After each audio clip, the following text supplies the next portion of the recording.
Hello, everyone. I think we are ready to start. So welcome to the last live session of the week. So today we're doing this a bit earlier because the non-farm payrolls, the US unemployment numbers come out in about 15 minutes time.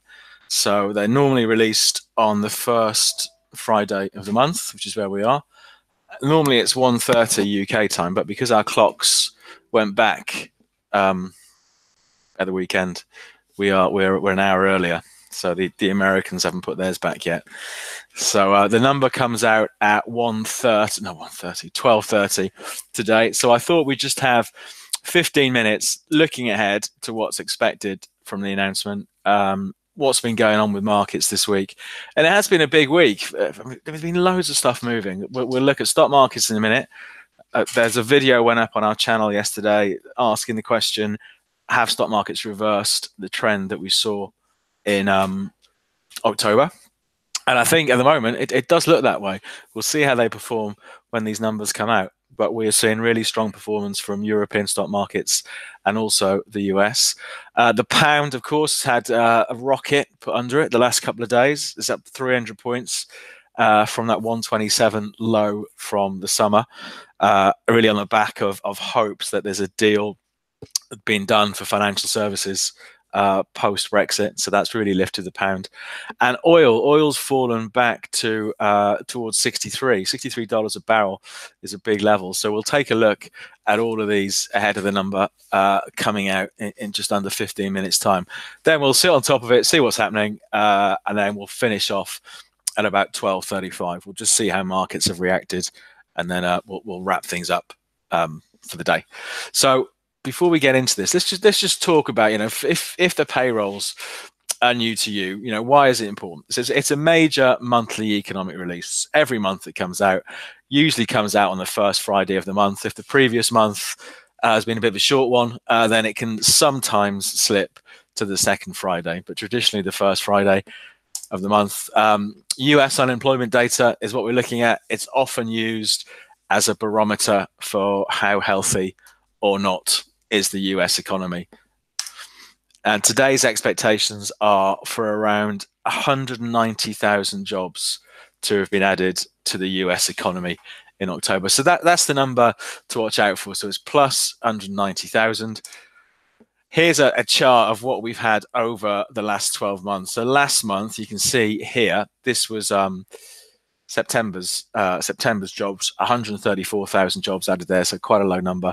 So we're expecting it to come in around about here, just shy of 200,000. But that's been the non-farm results over the last 12 months. But it's not so much about the number; it's how does it meet, exceed, or match expectations. Okay, so that's what we're looking for. How different does it end up being to that plus 190,000? We've seen, I think, just in the last week, how important market expectations are. We had, for example, the likes of Amazon and Google a week ago beat expectations, I think, in terms of their earnings per share, in terms of profits, but slightly missed expectations in terms of revenue, and that's all their share price is. I think a similar thing with Apple earlier this week as well. So it's all about how does it perform in relation to what the market's expecting. But let's take a look at where we are. Let me just drag the trading platform across. Let me just zoom this up just to make it all a bit clearer. As I say, it has been a really interesting week. Let's start off with US stock markets, and we'll see where we are and some of the levels to watch going into this afternoon. So this is the S&P. So this is the broader US stock market index. So this is a day. We'll start off with the daily chart, then we'll look at things in a bit more detail. So we have these big falls from October after it briefly set just about, I think, fresh all-time highs. So the market traded up near 2940, and you can see fell off a cliff, and eventually the lows, October the 29th, traded just ahead of 2600. That is a chunky fall. It was a 340 point fall. So what's that, more than 10% fall for the S&P from the high to the low in October. But we've seen this really strong bounce back over the last few days. You can see here, you can see these, what is it? We've got 4 candles. This is today's candle that's still going on. But 4 days when the market has rallied really strongly and blasted through previous highs. So let's just flip this over to an hourly, because I think what's interesting here, we were looking at this earlier this week.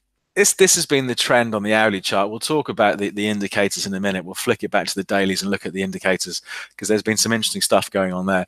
But this has been our trend, that it keep the market under pressure all the way through October. So we'd see, did a fantastic job here after that strong bounce back the middle of the month, where it gets up towards 28, 25. You can see it just sort of soars its way lower, doesn't really threaten that trend line. But it's the move we've seen. When did it start? Halloween, appropriately enough. So I don't know why that's appropriate, but on Wednesday of this week, we saw it break through that downtrend for the first time. And I think when we were looking at this, or for the video that went up on the channel yesterday, we're saying, well, the question always is this a false break? Is this just a move higher? Everyone thinks, okay, the market's going to rally now, only for the market to dump and sell off and have another look at those lows. And I was saying yesterday that the level to watch were the old highs at 27.40. If we could break through those highs after the breakout, then it does start to look as if there is some real momentum behind this market. And during yesterday's session, it was a little bit choppy, actually, but in the second half of the session, it did have a look above 27.40, and you can see now in the overnight market, so the move started, if anybody was up, 4 o'clock this morning is where we saw strength in the overnight market for the S&P, and we're currently trading at 27.57. So for my money, this does look like a valid break now, and reversing that trend. That doesn't mean it's going to go up in a straight line. I think, as ever, what's interesting with these things is what happens if we get a bit of weakness. Okay, so this is the recovery off those 29th of October lows ahead of 2600. So for me, it's all about, if we get a bit of pressure this afternoon after the payrolls, how does the market react when it moves back to here or the lows from yesterday? But everything we've seen this week, does point to this being the most sustainable recovery we've seen for more than a month. Okay, so since those falls started. So I think it's really interesting, the fact the market has broken out. Let's take a look at the dailies. Let's just plonk the RSI back on. Just hold on a second, because I think there were some clues. Why have I got 2 now? So we were sort of picking this up. We do these market outlooks Monday, Wednesday, Friday from the channel at 12:30. And we did have, when this second low got made, this deeper low got made towards the end of October, we did have what's known as bullish divergence on the RSI. So this is where a market slips to a low, then slips lower still, but the RSI is making higher lows. So it can be a suggestion that maybe the weakness is starting to run out of steam. And so far, it has been the case. But I think, like I say, where it gets interesting is if this market starts to sell off a bit. Let's just have a quick look at European stock markets. Maybe let's just pick up on that and have a look at the DAX. Similar moves on the DAX. There's our sell-off in the second half of October on the DAX. DAX actually did start recovering before the S&P, and at the moment it's trading at 11,650. I think the next obvious hurdle are going to be these highs up at 11,850. The DAX is a really popular market because it is, incredibly volatile. Even on a quiet day, it can easily move more than 100 points. But like the S&P, I think if we looked at the DAX, we've got a similar recovery trend going on from these lows down here, and big support at 11.4. It was only yesterday, 2 o'clock yesterday, the market drifted back to the previous day's lows at around about 11,400. The buyers came in, and we've had a gap overnight caused by that early morning strength in the S&P, which I'm assuming has come from a good performance for Asian markets. So we'll see. So we've got strong markets going into these payrolls. So I think for me, even if it gets knocked back, it looks like a buying opportunity. Let's say the number comes in disappointing, maybe much less than 190,000.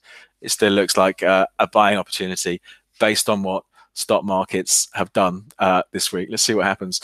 Let's have a quick look at other markets. Let me just make sure the time. Okay, we've still got a few minutes till it comes out. Oil is always an interesting one. Look at what's happened here. I've been quite surprised by the weakness we've seen in oil. Here we go. We are now down on the oil price, back down to what had been major support for oil. Let's just pick this up. So we had the lows from, here we go, from the summer. So June lows, the market trades down to about $63.50 a barrel, runs up to 74, comes back down to it again in August. Again, the buyers are a perfect example of trading off support there in August. The market runs up, runs out to what were almost 4-year highs, just shy of $77, and bang, we're back down here again. So if the market is going to bounce from anywhere, if the price of oil is going to bounce from anywhere, this is the place. You have to say, though, it's been really weak this week. You know, you can just see it down every day this week, the price of oil. And I think if we start to lose that $63 a barrel mark, it does really throw into question, right, well, is this the end of the trend? Finally, the end of the trend that's been in place for oil since those June lows, June 2017 lows, I should say. So 63, a really big level to watch on oil. Let's see how it performs with these payrolls this afternoon. We've just got a couple of minutes, so we'll have a look at a couple of currencies. We'll have a look at the pound. I mean, this has really been the big mover this week. So pound US dollar. Let me just zoom this out so you can see. We had these old lows left from August, around about 126.50 on pound US dollar. Let's just tidy this up and get rid of some of these lines. There we go. And the market ran all the way up to 133. We've been in this decline since the middle of October, partly Brexit fueled, Brexit uncertainty fueled, and just partly US dollar strength as well. When the dollar's strong, clearly it knocks other currencies. But this week, the turnaround for me has been too quick to trade. I've not been able to get on it, but the turnaround has been pretty incredible, you know, and it has been driven by this hope that there's a deal in place, or there's a deal close to being done for the UK financial services business. You know, assuming Brexit's going to go ahead, that something's been agreed. So it has put a rocket under the price of the pound. I think for me, it's all about, let's see what happens next week. Let's see if we see maybe a bit of a sell-off next week. Where do we see the buyers come back in? But some levels to watch: 128.50, the lows from just yesterday, and it's still 150 points above that. You know, it's a market that has been incredibly strong. We'll have a quick look at the euro, because the euro 113 was a big level for the euro. So both the pound and the euro, there's our euro chart, our daily chart going back to, well, August is a big level we're looking at here. They've both reversed off major levels in the last couple of days. So it's interesting that we have seen strength come in where we've seen strength before. And one final thing before we focus on what's going on is the price of gold. You know, in recent weeks, we have seen, I think, there's my famous arrow that I delete every time. We have seen a bit of a trend reversal on gold. You know, it sold off really heavily from April through to August, went a bit sideways, and we've broken out the downtrend. Sold off for a few days, but the last couple of days it's recovered as we'd expected. So I think it looks like the path of least resistance for gold is for it to continue, I think, you know, pushing higher. So if this trend has reversed, then the ultimate target, assuming these lows at 1160 don't get taken out, is for a run back up to 1360. So that's it. We've got about 15 seconds until the number comes out. Let's bring up the Dow, because that's always, I think, an interesting one that we'll chop around when the payrolls come out. We'll make it a 1 minute chart. So it's really strong, or it was really strong going into today, going into these numbers. So it's trading currently, what, 25,600. It has jumped down quite a bit. Okay, is it 130? Yes, it is. It's just come out. Let me just read this on my other screen and see what the number is. 250,000. Okay, so 250,000 jobs were added in October. So that's really beaten expectations. And just before the release came out, let's see where the Dow was trading. So the Dow was trading at what, 25,700. It's currently, you can see the volatility. It's dropped about 100 points or so immediately on that number coming out. Of course, it hasn't officially opened yet. It doesn't officially open for another hour. US markets open. And you can often see the first reaction. As a rule of thumb, it doesn't work all the time, but the first reaction can often be almost the wrong reaction. So I think it's really difficult to trade over the payrolls. I think maybe the better way of trading it is give it at least half an hour for things to settle down. So we've seen the market gap down more than 100 points, and already it's started to claw back some of those losses. So maybe the feeling is here. Maybe we're seeing such a negative initial reaction. The US economy, from an unemployment point of view, seems to be doing better than expected. We were expecting 190,000 jobs. The numbers come in at 250,000 jobs. So if the economy is doing better than expected, it may suggest that the central bank that maybe they want to be a bit more aggressive in raising rates. So, increasing rates traditionally would weigh on the stock market a little bit. So I think that's the easiest way maybe of explaining the reaction we've seen there. So we're still trading down about 100 points from where we were before the number came out. But don't forget, this is a really short-term chart. If I make this a 5-minute chart, so at the moment, 25,600 is where it's trading.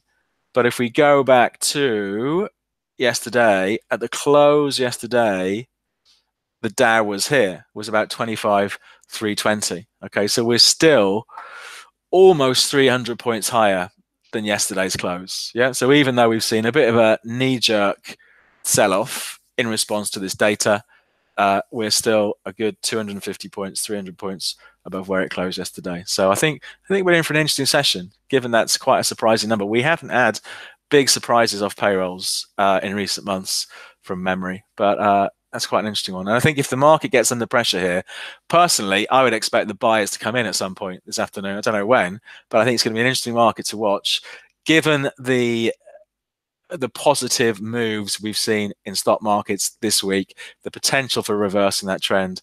I would be tempted to think there'll be buyers coming in this afternoon. So it's all about maybe watching for potential areas of support. And for the Dow, if we're looking at the Dow, what were the lows yesterday? 25.1 were the lows for the Dow yesterday. And again, earlier on in the morning, and also a bit from the day before. So if we did see the market under much more pressure from here, I think that's a level to watch, but it does seem to be stabilizing now.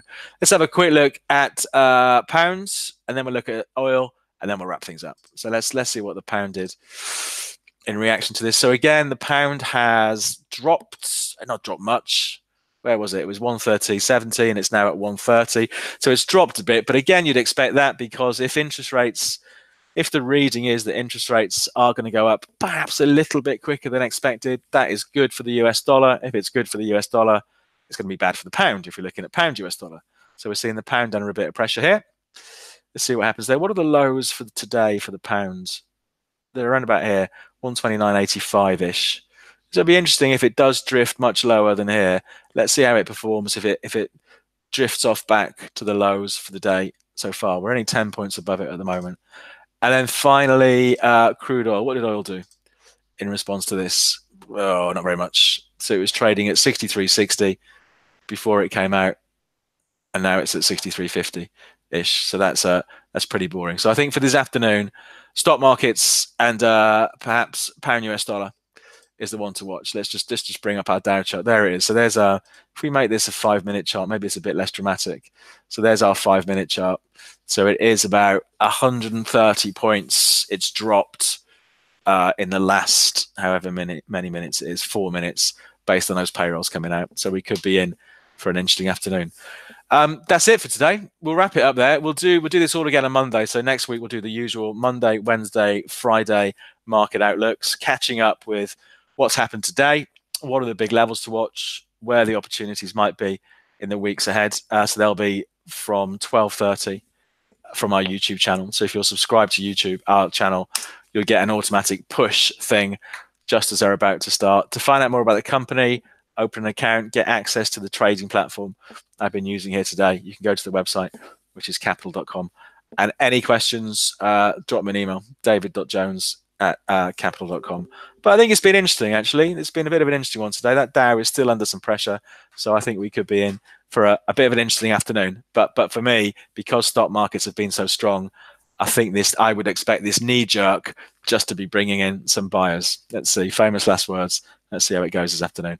So we'll wrap things up there. Thanks for coming along. Have a good weekend, and hopefully see you on Monday.